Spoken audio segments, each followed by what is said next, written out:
Kinslow from Milwaukee, Wisconsin. You can just call me Johnny K. I'm going to be rebuilding my 671 big block Chevy blower motor for my 1953 Chevy Pro Street car. Figure I'll just put a little mini series together and let you watch it, and if it helps you out, awesome. Hey, I'm Johnny K, and this is part 26, compression test. Okay, so now that we put about 500 miles on our motor, our rings, our brand new rings are now set, they're seated. So I'm going to go ahead and take the compression reading of each cylinder, and I'm going to write it down.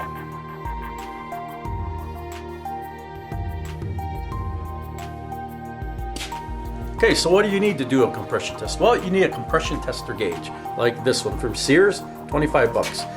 Quick disconnect, comes with a little pressure relief valve, comes with a hose, comes with a 14 millimeter and an 18 millimeter, two different sizes, and it comes with an adapter that has a longer shaft on it.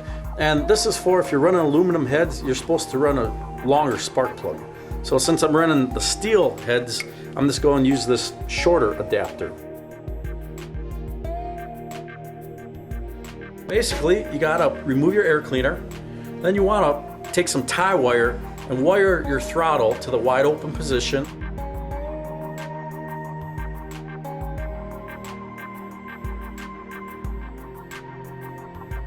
Then remove your coil wire off the coil.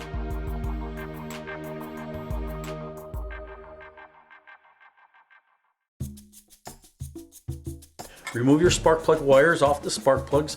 Take out your spark plugs. Then you might as well get a battery charger and hook it up to the back, because you're going to do a lot of cranking, because we're going to check each cylinder. And just go ahead and put a battery charger on your battery and you'll be good to go.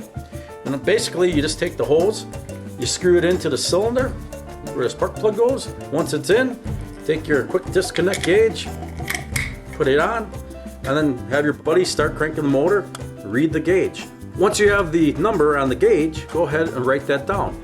Then you push the little relief button, releases all the air in the cylinder, and then disconnect it, unscrew it, and then repeat the process for each of the cylinders. So on a street motor, you're looking to get about 170 to 180 cylinder pressure. And that means that you can safely run your car on 93 octane gas. If you go over that, if your cylinder pressure is over that, you're going to have to run a higher octane fuel. 185 is about the most cylinder pressure you want on a street motor.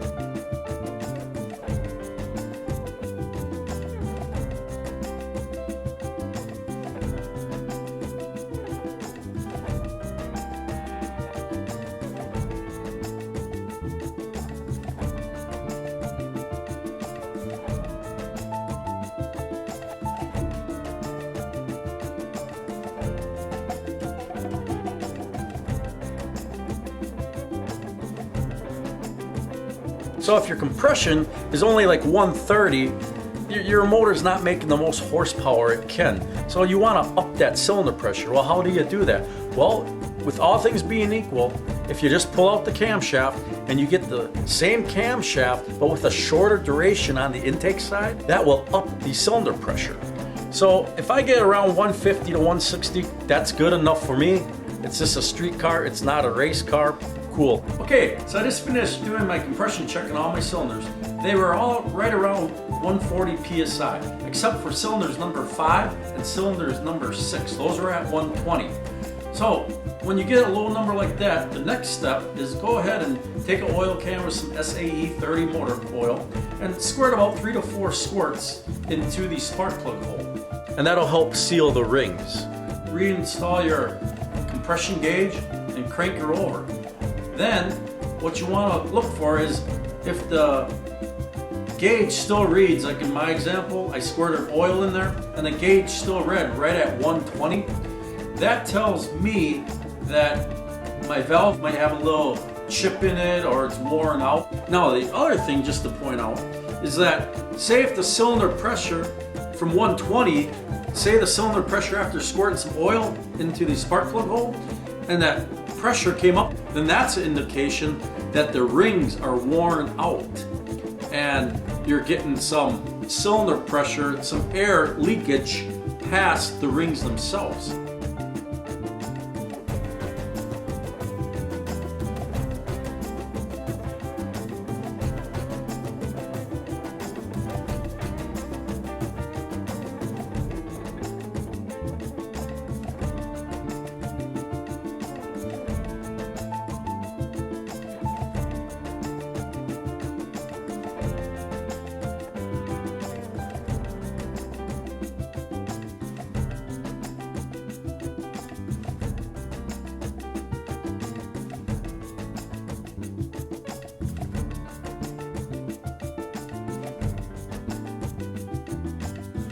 So these heads are about 20 years old, and it's really time for a valve job, and maybe even some new valves.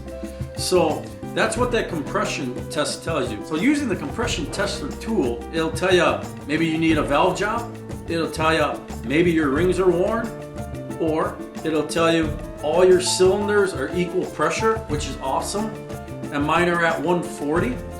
But now that I know what my cylinder pressure is, and I know that I'm going to need a valve job on these heads, I also know that I want to bring my cylinder pressure up to create a little more horsepower.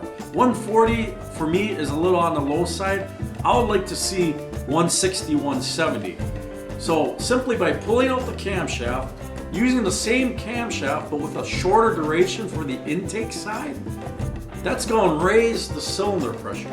So that's what I'm going to do. I'm going to yank out my camshaft. I'm going to get another camshaft with a shorter duration on the intake side. I'll put that new cam in. I'm going to have a valve job done on my heads, and then I'm going to recheck the cylinder pressure. And if I get around 160 to 170, happy days. Okay, so now the cool part about doing this compression test, if you've been watching this mini series, I kind of talked to you in the beginning how to figure out your static compression ratio. And now all the way through the end, now we did a final check of the cylinder pressure. So with that information, you can go to your engine builder with 40 plus years of experience and say, hey man, I want a camshaft that's going to up my cylinder pressure. And now that you got data, you can say, hey, here's my static compression ratio. Here's the cam card for the cam that's in my motor. Here's the results of me doing a compression check. And with those numbers, that engine builder with 40 plus years will go like this. Oh, okay, hang on for a second. Take a camshaft off the shelf and go put that in your car. That's what you need. You give him 50 bucks for his advice and you're good to go.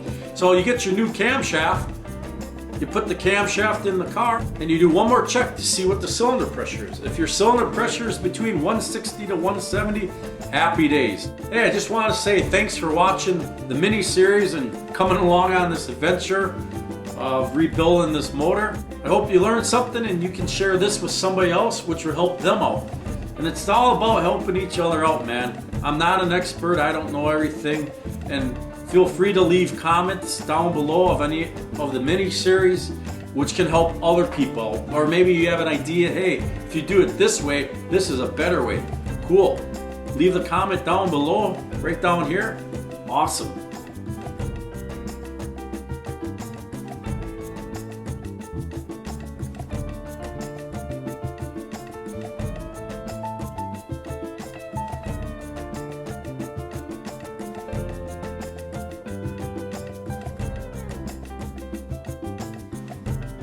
Thanks for watching.